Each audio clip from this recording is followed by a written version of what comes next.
So we have Ryan Brambleby here from the Physique Collective. He's run all of us through posing today, but I wanted to sit him down and do a Q&A. We've got a few questions here and then I'm just going to shoot some at him. But before so, I want to give Ryan time just to introduce himself and tell us a little bit about him. Okay, this is one thing I'm terrible at. I'm Ryan, obviously.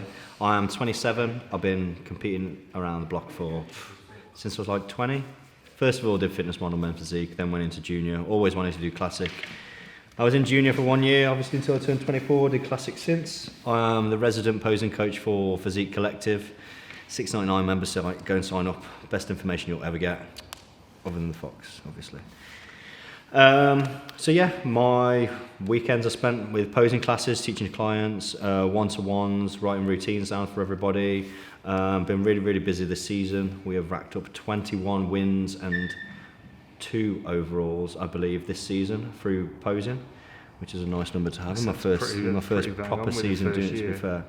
But yeah, we're just lucky to be on board with the guys, to be honest. So you heard that. You can see the name, get on the website, sign up, price of 2 coffees. Right, we're going to shoot straight into the questions. Very first one was, to what degree is there room for originality within posing? I think there's every justification for it massively, even in open or whichever class you're in. If, for instance, if I do a federation where I'm classic bodybuilding, not every judge, as I was saying earlier, is a classic fan and is there to see the classic physiques. No. A lot of them are 40, 50 years old, they've been around the block. They posed classic back in the 80s, 90s, so they're not going to just be there for the small boys. They want everybody to pose well, so I would hit every mandatory as textbook as possible. Yeah. And then, because you're going to get more than one call out, I always make sure that you have a few variations of that shot to hit in your arsenal. So a lot of the side tricep, there's like 3 variations of somewhat that for anybody to hit a side tricep. Different, most musculars, abs and thigh. Is it applicable to hit a vacuum if you're in an open class, etc., anything like that. But just showing your flair, and you can show your flair and personality through everything, through your transition. Like through your transitions is the most important. Your attitude comes out within your shots. You're going to see your confidence flow. Yeah. And if you're trying something that isn't original and you're not confident, it's going to show into. As well, if you read criteria, a lot of them say you'll be marked on your personality on stage and your stage presence. Well, that is originality and individuality with your posing, so it's got to fit on. Next question: are you going to hit a rare double bicep next to me? No, I'm not. Stuff like that makes me really angry and makes me want to reduce somebody's food. Terrible question. Next question: how much Primo do you need for a posing session? Some of these are invalid. You're always going to get the Muppets. But no, seriously, how much? How much Primo? I would take a minimum of 2 bottles of Primo for a posing session, thank you. There you go. Next question: tips for first timers. Tips for first timers. If you're in prep now, practice as much as possible. Get a posing coach, even if it's not me. Get everybody you see on stage this season in the first timers class, the caliber's been really high, and at least the first top 3 have been taught to pose by somebody, whether it's me, whether it's Leon, whether it's John Loftus, whether it's anybody on the circuit that's a posing coach. It's always 4th and 5th, people that end up 4th and 5th that have not been taught how to pose, people that are not as sharp as people that have placed above them, people that have placed below them, because their presentation's bang on. If you're in off season, get your mandatories down like we've done with some of Michael's clients today, so that the silhouette is there and it's a familiar pose to feel, you know the cues. So when you come into prep and you are knackered and Mike takes all your carbs off you, all of them. Yeah, all of them basically. You know that all you have to do, you've got the cemented blocks there of all your silhouettes, all your mandatories. All you need to do is flex the glutes harder. Does my side tricep look better this way or that way? Do I need to amend anything? So all the foundation is there to work on. So work on it in the off season too. Secondly, off the back of that one, what tips do you have for breathing during posing? So, obviously because I teach it, I'll have to hit a pose and talk through it. The number 1 rule is abdominal control. And this isn't just for breathing, this is your presentability throughout the whole time you're on stage. If you can learn to, you don't have to hit a vacuum, but the muscles that hit a vacuum, your TVA and your diaphragm, if you can learn to talk, walk, breathe with your TVA pulled in, your lower abdominal region, it's going to help you breathe through all your poses because you're not going to have to flex everything as hard, you're not going to have to pull everything in. The trick is literally just be able to hit every pose without your stomach moving with your TVA pulled in. Can you talk through it? Can you breathe without flagging? Off the back of that, how much do you think it kind of, say somebody's got an absolute fantastic physique, they have trouble controlling their abdominal, their breathing's terrible, that could lose you a show, right? Yeah, massively. Your presentation, no matter how hard and how well you hit one mandatory, if you hit it and then you are breathing, it's not even about who has the biggest gut. It just looks messy and unprofessional. And if you want to pose, but like, look, it's 90% of people's dreams to be an IFBB pro. Yeah. Do you carry yourself as a professional if when it matters you can't hold it together? Yeah. Like it's you want to be marked the best. You want to be the best out of everybody. So just hold yourself together every time you're on stage, every minute of being on stage, really. Is there ways in which they could, like, so say within their training, obviously we need to brace our core, we need to make sure that area is stapled. Is there anything that you would recommend people do, let's say within the gym, to potentially increase their ability to control their core, or outside of the gym? Like you see a lot of people practice vacuum rooms and stuff like that. Vacuum training. To be fair, I don't have to do that much vacuum training. Just some simple exercises of leaning over something, so it's an easier position to perform a vacuum because your rib cage is already over. Breathing all the way out, pulling your TVA in. Planks, because they work your TVA so well, because obviously your legs are in a compromised position in a plank. Waist trainers do work because they get you subconsciously pulling your TVA in. Deadlifting without a belt, but there's a difference to deadlifting without a belt and deadlifting without a belt and bracing your core. Learning to brace your core, basically. Any singular side exercises like a split squat or something like that. Can you control your core? Can you control like your pelvic floor muscles, everything, and keep your core in check with whatever it is you're doing? And if you're doing all of that in the gym, you imagine that's 80-90% of the work, rather than actually focusing on pulling a vacuum or holding your breathing in. Makes sense. Next question. Best advice for a first timer who can't afford coaching. Now, let's take this into the considerations if they mean posing coach first, and then we'll go into coaching. Well, there's some stuff out there on YouTube.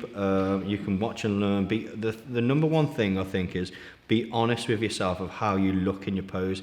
Let's start it from the bottom and say they maybe refuse to spend any money on physique collective site, when you can get on the forum and ask us anything, you can ask Leon anything, you can even DM us on Instagram and stuff like that. We have posing videos. You did a posing video, didn't you? You did it at the doghouse. So we've got like posing 101 foundations of the quarter turns and mandatories on our website. So there's that to look at that only costs $6.99.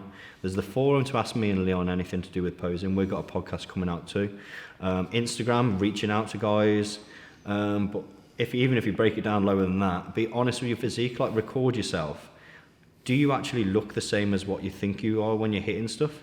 Like watch mandatories of people online, how they behave, how they flex. Do my legs look the same flexed as that? Is my back the same when it's tense like that? Am I attempting something way out of my league, like a twisting rear double bicep? Am I making this when pose look worse? Do I need to hit this crazy, ridiculous pose because when...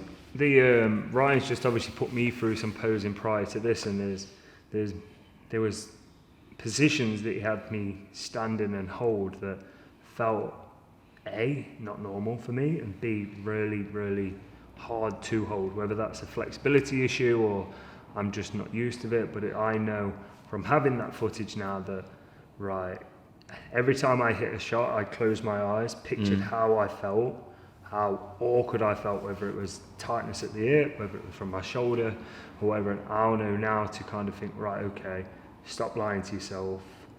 Just because it feels good for you doesn't mean it puts you in the best position. And when we look back at that silhouette, it's like, are you going to get on stage with somebody that can hold that shot comfortably whilst I'm having to do the shot to my comfort zone, because I didn't spend enough time holding those uncomfortable shots. That's a good cue as well, like recording things you do. Like say you're recording back poses because you're unfamiliar with them. Make sure you flex it in a certain way and hold it for a few seconds. So when you watch it back, you know that the first time I held that for 3 seconds, it felt like that and it looked like that.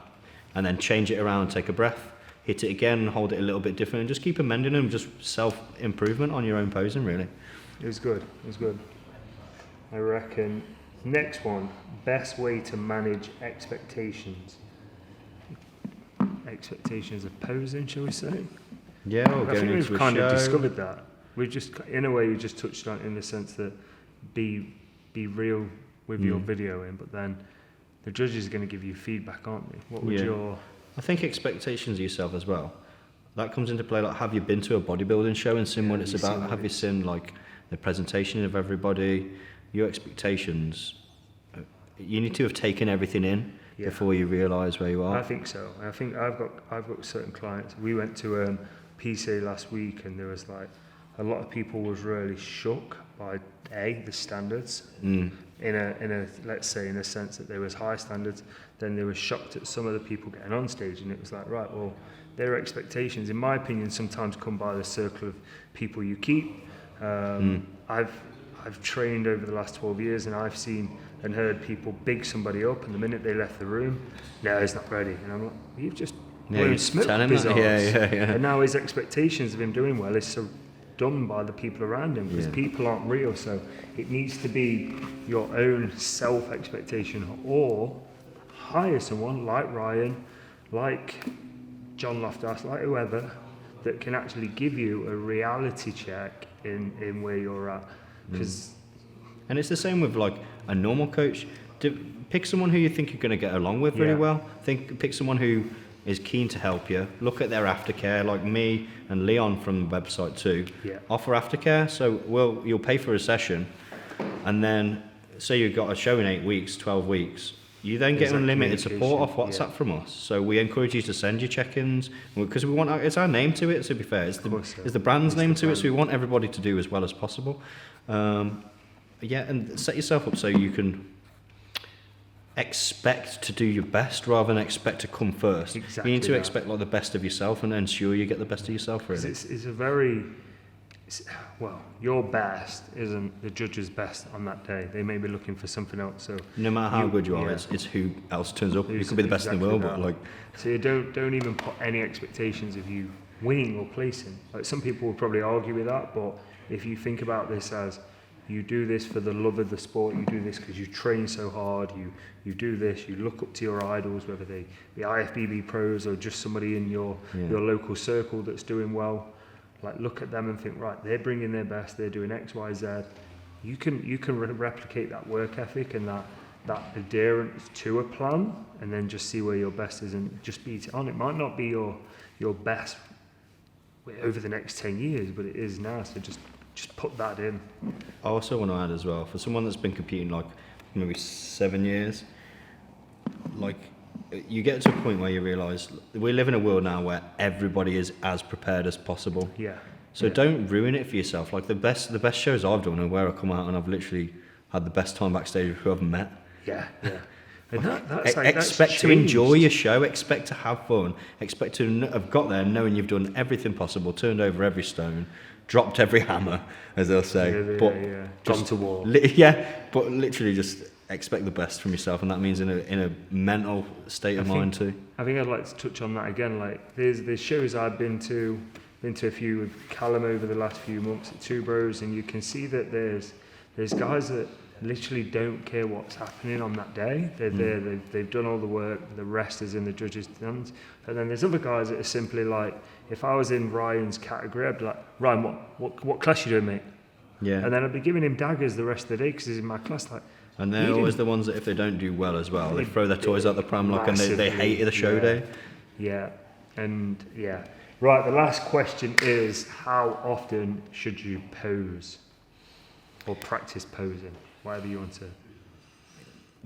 I would say individual. Probably more often than even I should, to be fair. I think it's because I teach guys I don't really like. I'm practicing week in, week out. If you get to your check-ins where you send your coach and you're flagging every week, That's something that you need to improve on as well. If your posing is lazy when you check in and you're last minute 5 minutes before you run out the house, terrible. set yourself an hour in the morning where you know, do your blood glucose, blood pressure, your HR, and then you go, okay, I'm now going to get stripped down and pose, and do 2 or 3 rounds when you send them in. Because one, you're going to pick the best round that you've sent him, and you've got 3 rounds of posing in there to improve. So 100%. And I think hopefully anybody, especially like my clients, that could watch Ryan, who's just put me through a round of posing, hopefully can take from that of what he was doing in terms of the tutorial of each movement, and hopefully improvise that into your check-ins. Hopefully it has some value, which I think it will. But we're going to wrap that up there. I do plan on trying to organise these more in the long run, whether that's we travel down to Ryan, whether we organise a little unit for him to do it in, and hopefully we can make these much bigger for Ryan. The last one we came to was the 5 of us? 6 of us? 6, yeah. 6. I had a couple of guys in, didn't I? This time there's been the 5 of us, and we'll just kind of try and push that, because I reckon Ryan could manage 10 here, especially whether you could bring Leon. So there's a lot of room. If you have any inquiries around that or may be interested, drop me a message. It does say team, but this is a community of all individuals. I reckon Ryan would say the same about the Physique Collective. It doesn't necessarily mean that you have to be coached by A, the Physique Collective, or B, myself. It's community. That's what bodybuilding is. You can tell who wants to help you in the industry and who is worth having on your side, really. Exactly that. Well, thank you, man. Appreciate My pleasure. that. Check the videos out. Let me know what you think. Any questions, drop a comment in the comment section. Thank you.